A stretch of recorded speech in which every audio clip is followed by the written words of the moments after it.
وعلیکم السلام ورحمۃ اللہ وبرکاتہ۔ اللہ رب العالمین جزائے خیر عطا فرمائے اور خیر و عافیت میں رکھے۔ سوال بڑا ہی عجیب ہے کہ مقلدین جو اپنے گلے میں پٹے ڈالے ہوئے ہیں ان کا کہنا ہے کہ جو بخاری، مسلم، ابو داؤد وغیرہ کی حدیثوں پر عمل کرتا ہے وہ بھی بخاری مسلم کی تقلید کرتا ہے۔ اصل بیماری جہالت ہے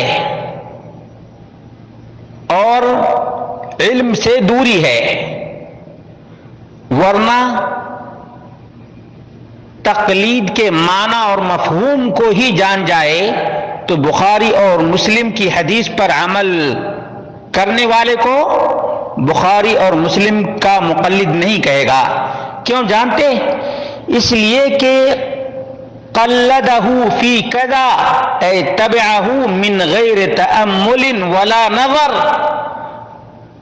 تقلید ایسی پیروی کا نام ہے جو غور و خوض سے خالی ہو، بغیر کسی تأمل اور بغیر دیکھے ہوئے اندھا بن کر، یہ المنجد کی عبارت ہے۔ اسی طرح سے مسلم الثبوت احناف کی کتاب ہے، اس میں لکھا ہے العمل بقول الغیر بلا حجہ، بلا حجہ۔ تقلید ایسے عمل کا نام ہے جو کسی کی بات پر بغیر دلیل کے کیا جائے، بغیر دلیل کے، بغیر ثبوت کے، بغیر حجت کے، بغیر سلطان اور بغیر برہان کے کسی کی بات پر عمل کرنے کا نام تقلید ہے۔ اسی طرح سے دیگر علماء احناف نے بھی ایسی ہی تعریف کی ہے، اخذ قول الغیر من غیر معرفت دلیلہ۔ جمع الجوامع صفحہ نمبر 251 پر یہ عبارت موجود ہے، بغیر دلیل پہچانے کسی کی بات پر عمل کرنا تقلید ہے۔ اندھا اور بہرا اور گونگا بن جائے اور پیچھے چل پڑے وہ مقلد ہوتا ہے۔ اسی طرح سے مسلم الثبوت کے صفحہ نمبر 5 پر ہے، اما المقلد فمستندہ قول مجتہدہ۔ مقلد کی دلیل صرف اس کے امام کا قول ہے،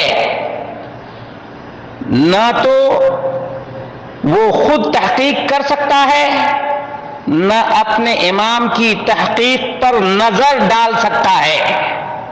دیکھا، ایسا بالکل گنوار اور جاہل بن جائے تو امام بخاری اور امام مسلم نے تو جاہل نہیں کسی کو بنایا ہے۔ حدثنا، اخبرنا، انبأنا، دیکھا ایک ایک بات کی دلیل۔ تقلید کی تعریف یہ مقلدین جان جائیں تو بخاری اور مسلم کی حدیث پر عمل پیرا ہونے والوں کو کبھی بھی امام بخاری اور امام مسلم کے مقلد نہ سمجھیں، کیونکہ امام بخاری اپنی بات نہیں منواتے جیسا کہ یہ فقہ کی کتابوں میں کرتے ہیں۔ نہیں، امام بخاری نبی مکرم صلی اللہ علیہ وسلم کا فرمان دلائل براہین کی روشنی میں پیش کرتے ہیں اور ایک ایک چیز کا ثبوت 19 راویوں سے لاتے ہیں۔ یہ کتنا بڑا عظیم کام ہے، کس طرح سے لوگوں کو روشنی فراہم کرتے ہیں اور جہالت کی تاریکیوں اور ظلمت اور ڈارکنیس سے نکال کر قرآن و سنت کی شاہراہ پر گامزن کرنے کی کوشش کرتے ہیں۔ جہالت کو ختم کرنے کا نام بخاری اور مسلم پر عمل کرنا ہے، تقلید کے پٹے کو اتار دینے کا نام بخاری اور مسلم پر عمل پیرا ہونا ہے۔ بہت ہی عظیم بخاری اور مسلم کے کارنامے ہیں، دلائل ایک ایک بات کے لیے۔ فقہ کی کتابوں کو دیکھ لیجئے، قال محمد الشیبانی قال ابو یوسف عند ابی حنیفہ، امام بخاری نے یہ کام کیا ہے؟ نہیں۔ عن ابی ہریرہ عن عبداللہ ابن عمر عن ابن عباس، ایک ایک چیز قال رسول اللہ صلی اللہ علیہ وسلم، علم اسی کا نام ہے۔ قال اللہ اور قال رسول اللہ کا نام دین ہے، دلیل ہے، برہان ہے، ثبوت ہے اور پروف ہے۔ اس لیے یہ کہنا کہ جو بخاری اور مسلم کی حدیثوں پر عمل کرتا ہے وہ تقلید کرتا ہے، جھوٹ ہے، یہ فریب ہے، فراڈ ہے۔ جیسے چور دوسرے کو بھی چور کہتا ہے، ویسے ہی یہ مقلدین متبعین کو مقلد ثابت کرنے کی ناکام کوشش کرتے ہیں، حالانکہ ان کے بڑے بڑوں نے کہہ دیا ہے کہ دلیل اور ثبوت کی بنیاد پر عمل کرنے کا نام تقلید نہیں، بلکہ اندھا اور بہرا بن کر کسی کی بات مان لینے کا نام تقلید ہے۔ تقلید کا پٹا اسی وقت اتر جاتا ہے جب آدمی تحقیق کرتا ہے، بخاری کھول کر دیکھتا ہے، مسلم کھول کر دیکھتا ہے اور قال رسول اللہ سن کر عمل پیرا ہو جاتا ہے۔ اس لیے مقلدین کو سمجھنے کی کوشش کرنی چاہیے، اور وہ دین جو نبی مکرم صلی اللہ علیہ وسلم کے زمانے میں مکمل ہو گیا، اسی مکمل دین پر عمل پیرا ہونا چاہیے۔ دین کو ٹکڑے ٹکڑے میں تقسیم نہیں کرنا چاہیے۔ رب کائنات نے اسی لیے فرمایا وَاعْتَصِمُوا بِحَبْلِ اللَّهِ جَمِيعًا وَلَا تَفَرَّقُوا، اللہ رب العالمین کی رسی کو مضبوطی سے تھام لو اور فرقہ بندی نہ اپناؤ۔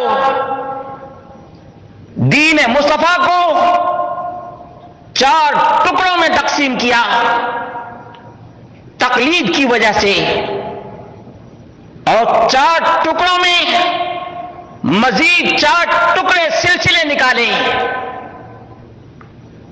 اور عقیدہ میں کسی اور کو اپنا امام بنایا،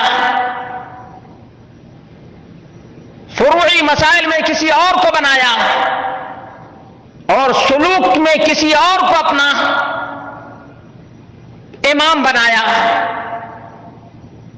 یہ اس بات کی دلیل ہے کہ انہوں نے نبی مکرم صلی اللہ علیہ وسلم کی امامت پر ڈاکہ ڈالا اور امت کو ٹکڑوں میں تقسیم کیا ہے۔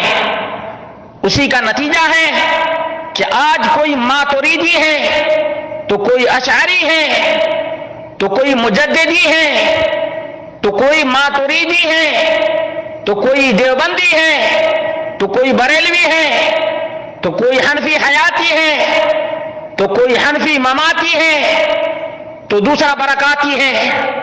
یہ بہت بڑا المیہ ہے۔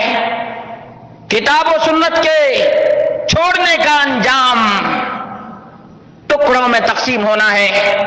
اس لیے مسلمانوں، جو پیغام رسول مکرم صلی اللہ علیہ وسلم نے تمہاری ہدایت کے لیے چھوڑا تھا، وہ پیغام آج بھی ویسے ہی ہے جیسے صحابہ کے درمیان موجود تھا۔